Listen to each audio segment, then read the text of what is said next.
essa semana eu li um artigo bem interessante que acabou organizando vários conceitos e várias ideias que eu usei alguns meses atrás para tomar uma decisão da minha carreira, né? Que foi sair de uma consultoria estratégica com super nome para ir para uma startup que nem tinha nome ainda, assim, sabe?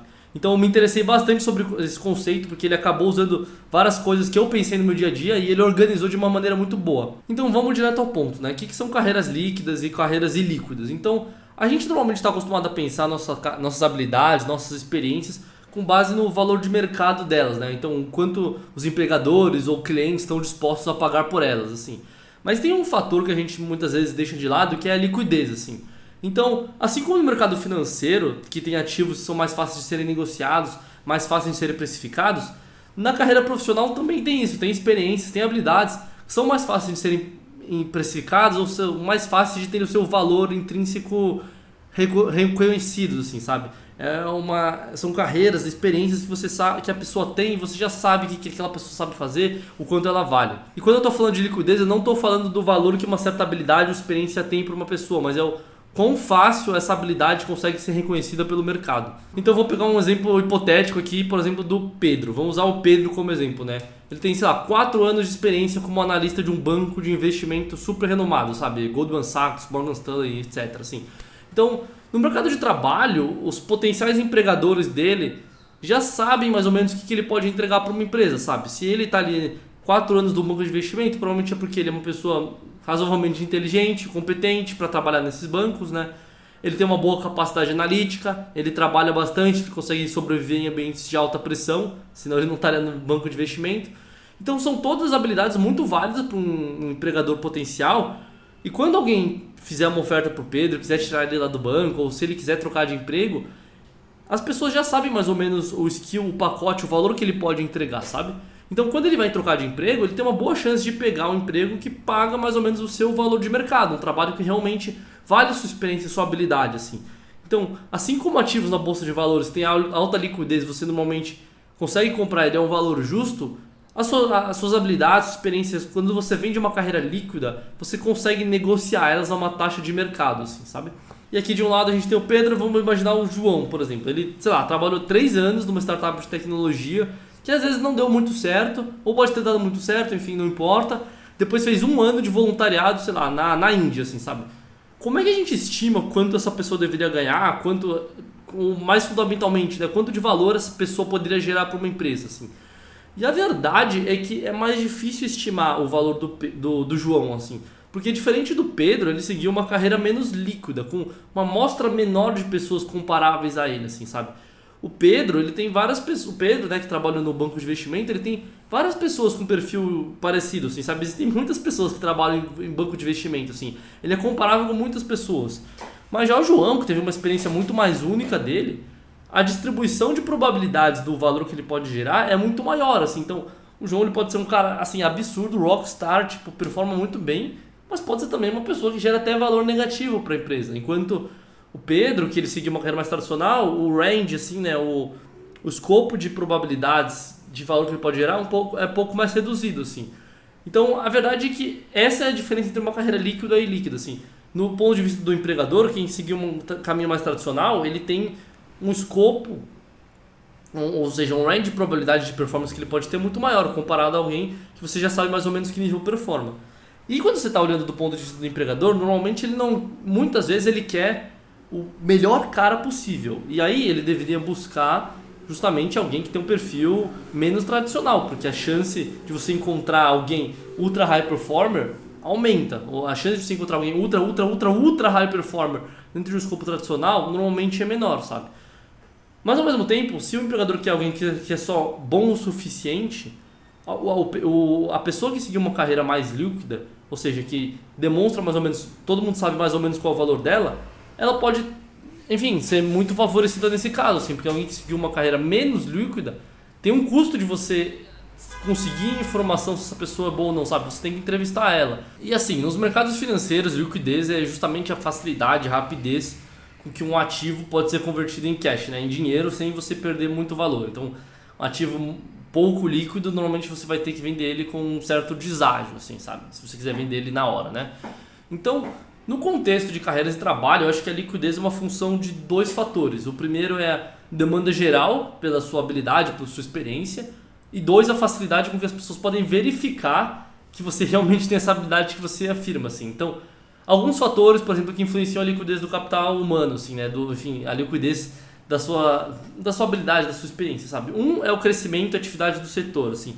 Então, se você está num setor que as pessoas estão sempre trocando de emprego, tem muita rotação, né, de pessoas, por exemplo, o setor de tecnologia é bastante assim, normalmente tem mais vagas, e se você trabalha nesse setor, você tem mais liquidez, sabe? Porque você consegue realmente aportar o seu capital humano nelas. Um segundo fator seria, por exemplo, a especificidade das suas habilidades. Isso aqui é um pouco meio contraintuitivo, mas assim, um carpinteiro, por exemplo, você sabe muito bem o que um carpinteiro faz. Ele, tipo, faz coisas de carpintaria, né? Agora, alguém que, sei lá, tem uma habilidade de gestão de projetos, isso aqui é um pouco mais amplo, assim, não é tão fácil você verificar se essa pessoa é boa em gestão de projetos, até porque existem diversos tipos de projetos, tem projeto de engenharia, projeto de planejamento estratégico, enfim, tem, tipo, é um negócio muito mais genérico, que é mais difícil você verificar realmente se a pessoa é boa ou não, sabe? E entra isso no outro fator, né, que é a testabilidade, assim, então um desenvolvedor de software, por exemplo, você consegue aplicar uma prova ali de programação e ver se o cara sabe programar ou não. Diferente, por exemplo, sei lá, de uma vaga de liderança, que é muito mais difícil, né, você comprovar realmente se a pessoa é boa, assim. Então, também depende do contexto, sabe, assim, sei lá, em algumas geografias, dependendo do que você faz, a sua habilidade só serve para um local, para uma geografia ou para um tipo específico de organização.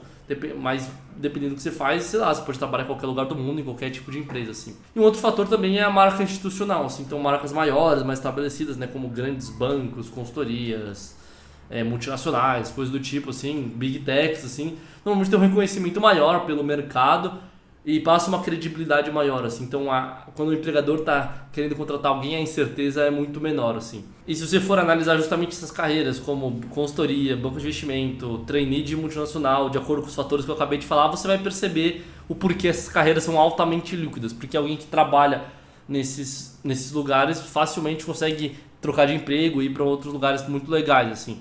Esse, inclusive, é um dos grandes motivos que eu trabalhei em consultoria e que eu fui vendido para trabalhar em consultoria, né? Que eu poderia trabalhar em qualquer lugar depois, assim. E eu sinto que realmente acontece isso, assim. Eu recebo mensagem no LinkedIn direto de pessoas me chamando para fazer entrevista, para trabalhar. Eu realmente sinto que tem essa liquidez, sabe? Mas então o que é melhor, né? Você ter liquidez ou não ter liquidez na sua carreira, assim? Então é uma pergunta muito pessoal, assim. Não tem certo e errado, assim. Mas voltando aqui para a analogia do mercado financeiro, né?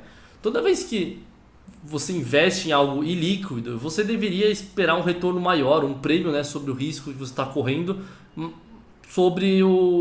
se você investisse em um ativo líquido. Então o que acontece, né? Você está tomando mais risco quando você está indo para uma carreira, quando você está investindo em um ativo ilíquido, um risco de liquidez.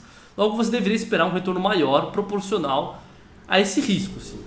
E, por exemplo, tem alguns benefícios de uma carreira líquida que às vezes não são tão óbvios, mas é que elas oferecem uma segurança psicológica muito maior, uma opcionalidade de você poder trocar de carreiras a hora que você quiser e uma previsibilidade basicamente no dinheiro que você vai ganhar, né? Então, quando eu estava na consultoria, eu conseguia fazer facilmente um cálculo com uma boa confiança, assim, de quanto eu ia ganhar nos próximos anos, nas próximas décadas, enfim, que seja, né?